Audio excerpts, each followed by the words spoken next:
L'Ajuntament de Torrent ha inaugurat una nova zona recreativa junt a la sud del pantà en un acte multitudinari que no s'han volgut perdre molts veïns del municipi, que recuperen així un lloc d'oci tradicional de la capital de l'Horta Sud.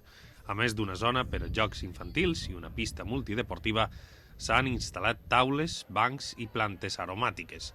Està previst que el pantà siga una de les parades de descans de la ruta del rec mil·lenari del barranc de l'Horteta. És una recuperació de lo que és l'assut del pantà, que sabem que costa des de la Carta de Poblament, se cita conjuntament en la torre. El que s'ha recuperat així no és sols l'assut, sinó aquesta zona recreativa per a no només els veïns del pantà, sinó per a tots els torrentins i que puguen disfrutar-la. I sobretot que puguen apreciar tots els elements hidràulics que tenim en aquesta ruta hidràulica que hem creat i que d'alguna forma és per a poder disfrutar caminant, en bicicleta, passar un bon rato.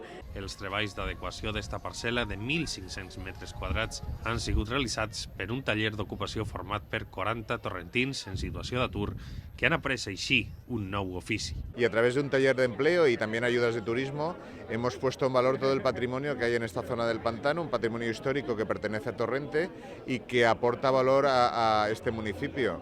Per als veïns de la zona es tracta d'un somni acomplit. El vecino, cuando veíamos lo que veíamos aquí, decíamos, esto algún día realmente lo veremos, pues es una realidad. La verdad es que ya es una realidad y la gente está súper contenta, porque esto te da calidad de vida. Esta nova zona d'oci també compta amb taules de ping-pong i per a altres jocs.